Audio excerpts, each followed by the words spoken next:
سکوک کی ایک اہم قسم مشارکہ سکوک ہے۔ ان سکوک کو ہم پارٹیسپیشن سرٹیفکیٹس بھی کہہ سکتے ہیں کہ جن کا مقصد کسی ایکٹیویٹی، کسی پروجیکٹ یا کہ کسی بزنس میں مختلف افراد کی پارٹیسپیشن ہوتا ہے اور اس شراکت پارٹنرشپ کے یعنی اس شراکت یا کہ اس پارٹیسپیشن کے ذریعے آپ کا مقصد اس بزنس کے جو بینیفٹس، ریونیوز یا کہ پروفٹس ہیں انہیں شیئر کرنا ہوتا ہے۔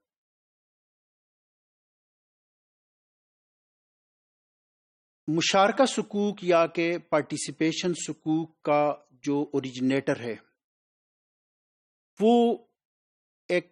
ایسی پارٹی ہے کہ جسے بزنس کی ایکسپرٹیز ہے یا کہ اسے تجربہ ہے۔ یہ پارٹی بہت سے پارٹیسپینٹس کو، بہت سے پارٹنرز کو یا کہ بہت سی پارٹیز کو وہ انوائٹ کرتی ہے کہ یہ ایک پروجیکٹ ہے، یہ ایک ایکٹیویٹی ہے، یہ بزنس ہے کہ اگر تم اس میں پارٹیسپیٹ کرو تو تمہیں اس بزنس میں اتنا منافع ہو سکتا ہے۔ اس کا مطلب یہ ہوا کہ اس میں جو سکوک کو جو پارٹی ایشو کر رہی ہوگی اس کی حیثیت ایک ایکٹیو پارٹنر کی ہے کہ وہ ایکٹیو پارٹنر کے طور پر وہ اس بزنس کو مینج کرے گی، چونکہ اسے فنڈز کی ضرورت ہے، وہ اکیلا وہ بزنس کے اخراجات وہ برداشت نہیں کر سکتا، تو اس صورت میں وہ اس بزنس کے اخراجات یا کہ اس کے لیے جو ریکوائرڈ فنڈز ہیں وہ پارٹیسپیشن سکوک یا مشارکہ سکوک کی ایشوئنس کے ذریعے وہ یہ فنڈز ریز کرتا ہے یا کہ موبلائز کرتا ہے۔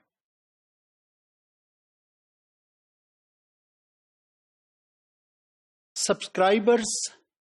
یا کہ سکوک ہولڈر، مشارکہ سکوک ہولڈرز، وہ در حقیقت وہ اب اس پروجیکٹ میں یا کہ اس بزنس اور ایکٹیویٹی میں اب وہ پارٹنرز ہیں۔ جس پارٹی نے سکوک جاری کیے اس کی حیثیت ایکٹیو پارٹنر کی ہے، یعنی اس کا مطلب یہ ہے کہ اس میں اس کی بھی انویسٹمنٹ اس پارٹنرشپ میں شامل ہے، لیکن ساتھ ہی ساتھ وہ اس بزنس کو مینیج بھی کر رہا ہے، تو وہ ایکٹیو پارٹنر ہے، اور باقی جو سکوک ہولڈرز ہیں ان کی حیثیت سلیپنگ پارٹنر کی ہے۔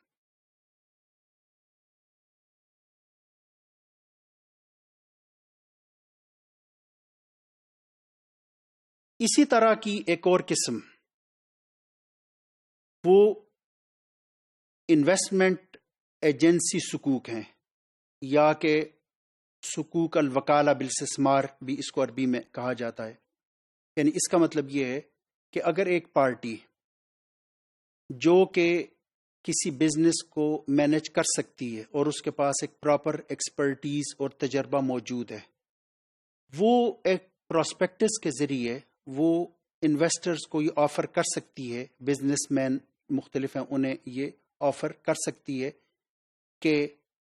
یہ پروجیکٹ میں مینیج کرنے کی صلاحیت رکھتا ہوں اور اس کی فیزیبلٹی یہ ہے یا کہ اس کی پروفیٹیبلٹی یہ ہے، اور اس کی بنیاد پر وہ سکوک جاری کرتا ہے، یعنی جو اس بزنس کے لیے اسے فنڈز چاہیے اس کے لیے وہ سکوک جاری کرتا ہے۔ جو پارٹیز ان سکوک کو خریدتی ہیں یا جو افراد ان سکوک کو خریدتے ہیں وہ اس بزنس میں پارٹنر نہیں ہوتے، بلکہ ان کی حیثیت پرنسپل کی ہے اور اس شخص کی حیثیت ایجنٹ کی ہے۔ اسی وجہ سے ہم اس کو انویسٹمنٹ ایجنسی سکوک کہتے ہیں، یعنی جس کا دوسرے الفاظ میں مطلب یہ ہوا کہ جو مینیجنگ پارٹنر ہے وہ ایک ایجنٹ کے طور پر، ان انویسٹرز کے ایجنٹ کے طور پر وہ کام کرے گا اور اپنی اس سروس کا یعنی کہ اس بزنس کی مینجمنٹ کا وہ ایک فکس سروس اور ریمونریشن وہ لے گا، قطع نظر اس کے کہ اس بزنس میں لاس ہو یا کہ پروفٹ ہو۔ اگر پروفٹ ہے تو جو پرنسپل ہے، یعنی پرنسپل سے مراد یہاں پر انویسٹرز ہیں، سبسکرائبرز ہیں یا کہ ہولڈرز آف سکوک ہیں، اگر کوئی پروفٹ ہے تو وہ اس کے حقدار ہیں، انہیں ملے گا، اگر کوئی لاس ہے تو اس لاس کو وہ شیئر کریں گے. اس کی وجہ یہ ہے کہ یہاں پر جو ریلیشن شپ ہے انویسٹمنٹ ایجنسی یا کہ انویسٹمنٹ ایجنٹ اور سکوک ہولڈرز،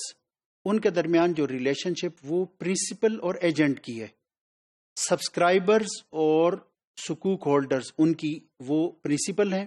اور یہ ان کے ایجنٹ کے طور پر کام کر رہا ہے. اور ہم یہ جانتے ہیں کہ ایجنسی ایک ٹرسٹ بیس یا فیڈوشری کانٹریکٹ ہے، یعنی اس کا مطلب یہ ہے کہ اگر اس کی کوئی نیگلیجنس نہیں ہے، یعنی اس کی نیگلیجنس کے بغیر اگر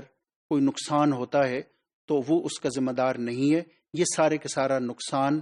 پرنسپل کو، یعنی جو کہ اس صورت میں سبسکرائبر یا سکوک ہولڈرز ہیں، انہیں ہی برداشت کرنا ہوگا. تو اس طریقے سے ہم یہ دیکھتے ہیں کہ انویسٹمنٹ ایجنسی کی بیس پر یا کہ اس کی بنیاد پر بھی سکوک جاری ہوتے ہیں.